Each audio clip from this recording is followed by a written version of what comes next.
Today we're heading into 17th century South India. We're looking at Chhatrapati Shivaji Maharaj's Karnatic campaign around 1676 to 1678. Our main source is an insightful biography you sent us. Yeah, this is a fascinating period.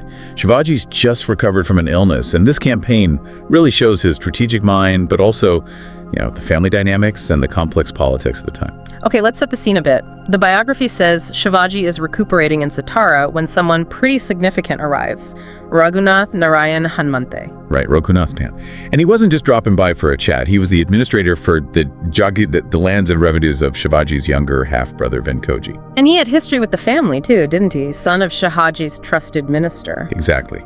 He'd served Shahaji, then Venkoji. But he's come to Shivaji because he's deeply unhappy, really quite frustrated with how Venkoji is managing things. Yeah, the source paints Venkoji as pushing aside experienced people like Raghunath Pant it calls them vulgar satellites. Basically, yes men. And Raghunath Pant wasn't just insulted, though he certainly was. He felt Venkoji's mismanagement was sort of tarnishing their father Shahaji's legacy. It was a matter of family honor for him. He felt a real obligation there. He did. He apparently thought about just retiring, washing his hands of it. But instead, he decided the only way to maybe bring Venkoji around and protect Shahaji's reputation was to get Shivaji involved. So that's the big question we're starting with, isn't it? How does this internal family problem, Venkoji messing up, Raghunath Pant being pushed out, blow up into this huge military campaign across South India? That's exactly the puzzle. And it wasn't simple. Raghunath Pant's move was just the start. He'd already tried other things. Oh yeah. The biography mentions he pleaded with Venkoji directly, reminded him of his long service, warned him about these bad advisors. Invoked Shivaji's name, urged him to be like them. But Venkoji was completely indifferent. Worse than indifferent, apparently. He was tired of Raghunath Pant, showed him disrespect, even got to the point where Shivaji himself wrote to Venkoji expressing concern. And even that didn't work. Venkoji just dug his heels in, apparently became even more resentful that Raghunath Pant had gone to Shivaji. So that's when Raghunath Pant decides, okay, direct intervention is needed. But he's smart about it. He doesn't just run to Shivaji. No, even before going to Satara, he starts thinking strategically. Yeah. He knows Shivaji has ambitions to expand, so he starts reaching out to local chiefs in the Karnatic. Laying the groundwork. Precisely. Building alliances, making connections, kind of preparing the ground. So if Shivaji did come down, he'd be welcomed by some, putting pressure on Venkoji. And then comes this really amazing diplomatic mission he undertakes himself to Golconda, the Qutub Shahi kingdom. Which was crucial, right? Shivaji would likely need to pass through their lands. So how does he approach this? Not as Shivaji's man initially. No, this is brilliant. He goes disguised as a pandit, a scholar. This gets him in the door with the top ministers, Akana and Madana, who were Hindus themselves and powerful figures in Golconda. And known for respecting learning. So Raghunath Pant arrives, gets into this religious debate. Shaivism versus Vaishnavism. And he argues both sides convincingly. Yeah. First argues for Shaivism, then flips and brilliantly argues for Vaishnavism, which was his actual belief. Madana is just blown away by his intellect. Okay, so that gets him a private meeting. And that's when he reveals his true identity and his mission. He wants an alliance between Shivaji and Golconda for this potential Karnatic campaign. Why would Golconda agree? What was in it for them? Well, several things. They already respected Shivaji's military strength, and they were already paying him tribute, so there was an existing relationship. Okay. Plus, the politics were shifting. The Mughals and Bijapur, Golconda's rivals, were getting friendlier. An alliance with Shivaji looked like a good counterbalance. Makes sense. Strength against strength. And Raghunath Pant apparently also appealed to their shared Hindu faith, framing Shivaji as a protector of Dharma. It worked. So they agree to an alliance. Yes, and crucially, they agree Shivaji should travel via their capital, Bhagyanagar, Hyderabad, for a personal meeting with the Sultan, Tanshaha. Raghunath Pant gets honors and a formal invitation letter for Shivaji from the Sultan himself. Wow, that's some impressive diplomacy. Not just passage, but a formal alliance shaping up. Absolutely. It isolates Bijapur a bit, provides a buffer against the Mughals. Very shrewd. So then Raghunath Pant goes to meet Shivaji at Satara. And gets a hero's welcome. Shivaji clearly saw the value in what he'd achieved.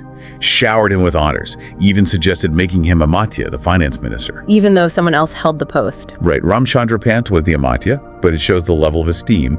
Then Raghunath Pant gives Shivaji the full briefing. Everything. Venkoji's mess, the Karnatic alliances he'd built, the successful Golconda mission. And importantly, the legal justification.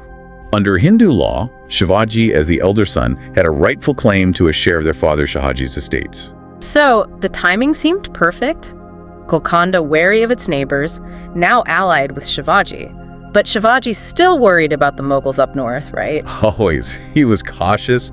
He sent his envoy Naraji Pant with quite a bit of gold and jewels to bribe the Mughal governor, Khan Jahan, basically to buy his neutrality. A bribe. Straight up. Seems so.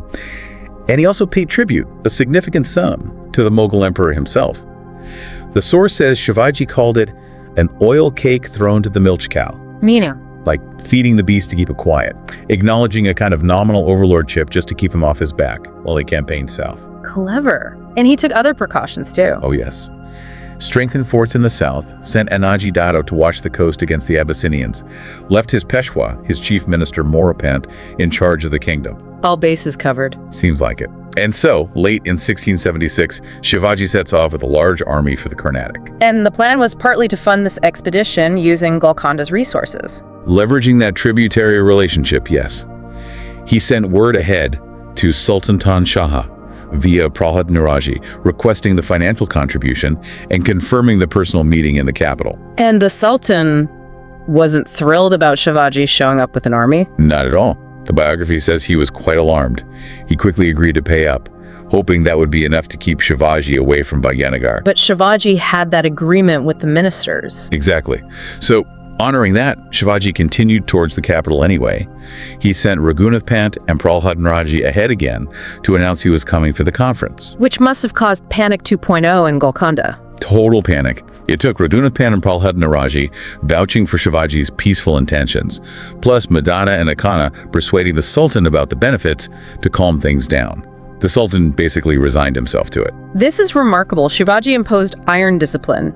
Absolutely no harassing the locals. Everything had to be bought fairly. And if soldiers broke the rules, severe punishment. Hands or fingers cut off, even executions. He was serious about it. And that worked. It reassured people. It did. Greatly reassured the population and even made the Sultan feel a bit more confident. So when Shivaji neared the city, Madana and Akana themselves came out to escort him in with full honors. Quite the turnaround from the initial fear. What was the reception like? Grand. City decorated, huge crowds cheering, especially the Hindus, gifts exchanged. Very festive. And the meeting with the Sultan at the Dad Mahal. Also very impressive. The two rulers met, seated appropriately, high-ranking officials from both sides present. Shivaji introduced his key people. Baburao Damdir, Raghunath Pant, Prahlad Naraji. Dada Pant, Balaji Abji. The conversation was friendly, more gifts, and the Sultan personally offered Shivaji a tar and pan, a sign of great respect. Shivaji stayed there for a while. About a month. Discussing foreign policy, strategy, feasts were exchanged between Shivaji, Madana, and the Sultan, really cementing that alliance. And then there's that story about the elephant. Ah, yes. The amusing incident. The Sultan wanted to see how tough Shivaji's soldiers were, so he brings out this enraged elephant. A test. Seems like it. Raghunath Pant apparently boasted about his men's strength, so they pick Yasaji Kank. And what did Yasaji do? Incredible feat.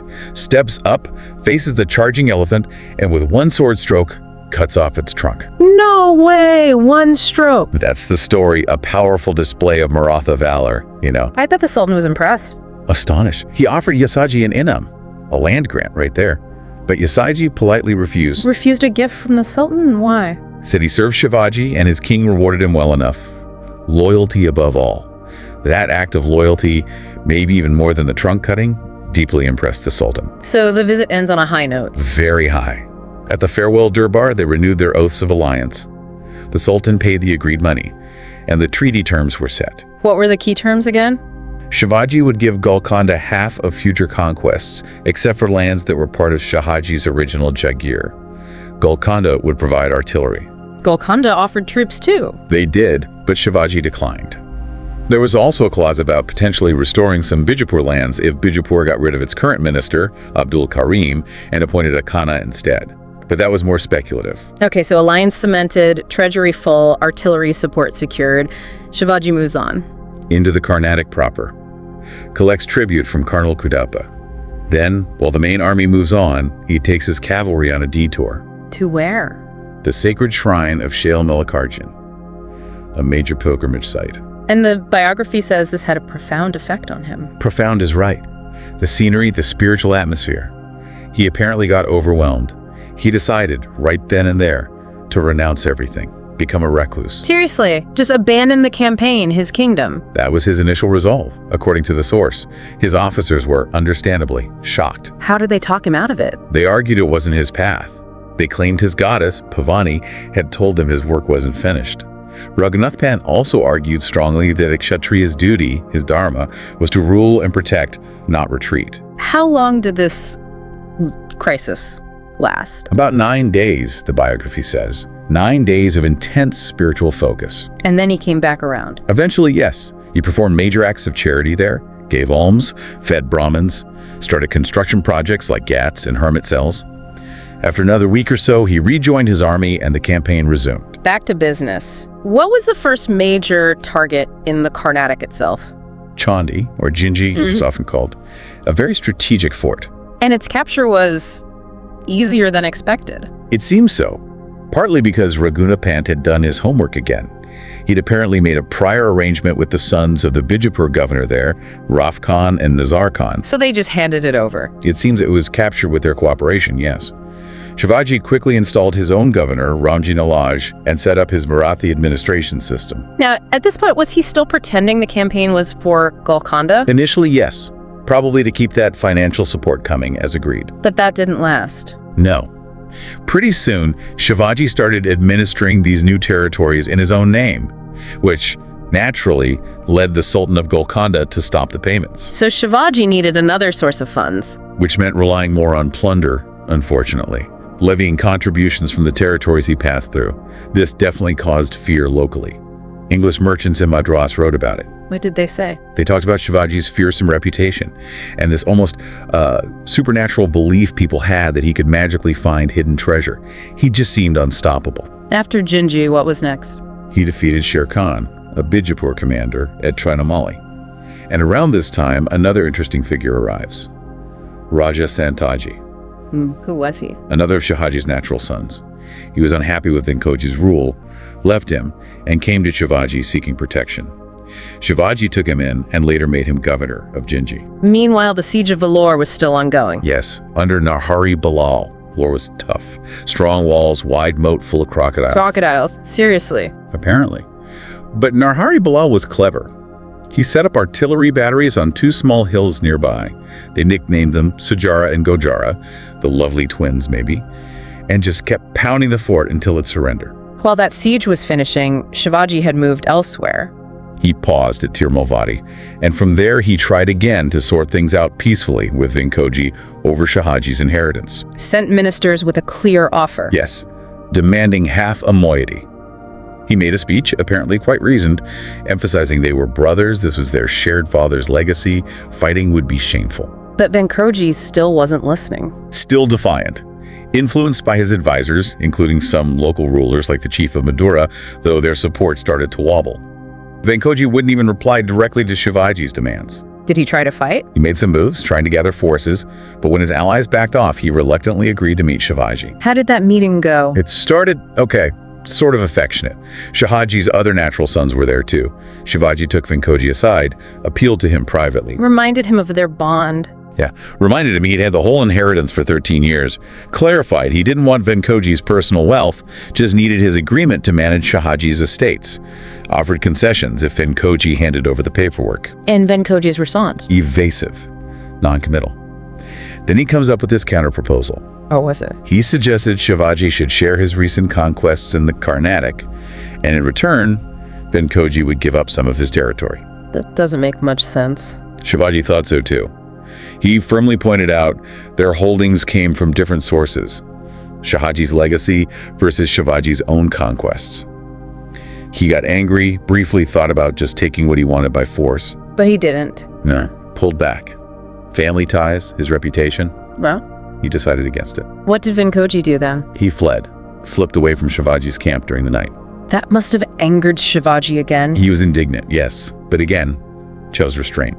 He let Venkoji's remaining officers go, even gave them gifts, and sent another proposal after Venkoji, demanding half of Tanjore and some specific forts belonging to Shahaji. And Venkoji still refused. Who is advising him? Still listening to these advisors, some of whom were loyal to Bijapur and were questioning Shivaji's legitimacy, arguing Venkoji had the rights because Bijapur granted the Jagirs originally. Venkoji offered half the movable stuff, like jewels and cash, but not the land. Did Venkoji ask Bijapur for advice on this? He actually did, which is quite something, asking your overlord to settle a family inheritance squabble. What did Bijapur say? Their response was, well, diplomatic. They sort of acknowledge Shivaji might have a point as the elder son, and that the lands were Shahaji's reward. But they also reminded Venkoji that they were currently at odds with Shivaji, and hinted maybe they could ally against Shivaji later. Very murky. Did it help Venkoji decide? Not really. His advisors still held sway. Shivaji was getting seriously frustrated now, thought again about invading Venkoji's lands. But again, he held back. Yes, he realized it was pointless, dishonorable fighting his own brother when there were other enemies and territories to deal with. A pragmatic decision, perhaps, as much as familial. So a change in strategy. Yes. He moved towards Vellore, started capturing nearby forts that were part of Shahaji's original holdings. Kolhar, Balapur, Bangalore, Sera. Brought local chiefs, the polygars, under control, demanding tribute or crushing resistance. Any exceptions? The fort of Arni. The sons of the commander there, Vedo Bhaskar, loyally surrendered it to Shivaji, and he confirmed their position. Then Shivaji continued his march, taking tribute near Srirangapattam. But just as he's consolidating these gains, trouble brews elsewhere. Big trouble. News arrives from his agent in Delhi. The Mughal emperor, Aurangzeb himself, is planning a major invasion of the Deccan. Led by the emperor personally. That's serious. Very serious. Shivaji's own scouts confirmed the reports. He was alarmed, understandably, and decided he had to cut the Karnatic campaign short and head back north. What did he do before leaving? Reinforced Jinji, leaving Santaji in command, with strong backup forces under Raghunath Pant and his Sarnabat, the commander-in-chief, Hambirao Mohite. Then ordered a general retreat. But was that Mughal threat real? Was Aurangzeb actually coming? Well, the immediate situation was a bit different. Aurangzeb was unhappy about the peace deal with Shivaji and had recalled the governor, Khan Jihan. But the new plan, pushed by the Mughal general Diler Khan, was actually a Mughal-Bijapur alliance against Golconda. Against Shivaji's new ally, using the Golconda-Shivaji treaty as the excuse. Exactly. Like saying, you made friends with our enemy, so now we're teaming up with your enemy to attack you. Classic power politics. Did Golconda know this was coming? Oh yes. Madana was sharp. They prepared. And when the combined Mughal-Bijapur attack came, Golconda actually fought them off successfully. Really? They beat the Mughals in Bijapur? They inflicted huge losses, especially on the Bijapur army. It was apparently a disaster for Bijapur. Chaos, starvation, desertions. Their commander, Abdul Karim, even died. So Bijapur was severely weakened. Critically weakened. Diler Khan then basically stepped in and installed a new chief minister in Bijapur, Masood Khan. Why him? Because he was rich and agreed to Diler Khan's terms, which included having no dealings with Shivaji except maybe collecting back pay owed to soldiers. What happened to the Bijapur soldiers? Many cavalrymen, Shildars, were discharged. Unemployed soldiers often turned to raiding, and many of these ended up being recruited by Shivaji's Peshwa, Morappa Pingal. So Bijapur's weakness indirectly strengthened Shivaji. Did Shivaji know about all this while he was marching back? Yes, he was getting updates, and it probably made him hurry back even faster to protect his own lands. Did he face any trouble on the return journey? A couple of incidents. He captured some forts near Gadagalaksh-Meshwar, but then his foraging parties got attacked near Belwadi. By whom? By the garrison, led by a woman, Malvai, the widow of the local Desai, the chieftain. A woman defended the fort. And fiercely, too. The siege lasted 27 days.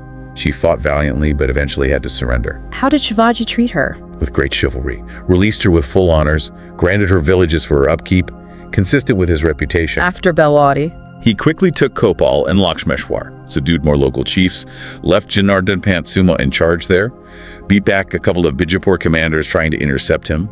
His lieutenant Niloji Katkar defeated another force at Turumba, earning Shivaji's praise. So far, so good. But then, more news from the south. Yes, he reaches Torgal and gets an urgent message from Raghunath Pant. Venkoji hadn't learned his lesson. He was attacking the lands Shivaji had just conquered. Oh, for goodness sake, what happened? Shivaji's commanders down there, Santaji, Raghunath Pant, Hambarao, met Venkoji's army near Balgadopur. Venkoji refused to talk. So, a battle? A decisive one. Venkoji's army was completely routed.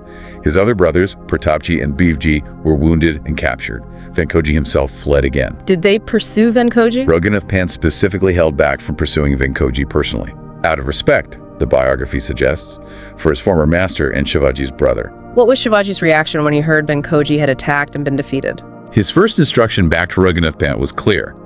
Do not harm Venkoji's core territory, his principality.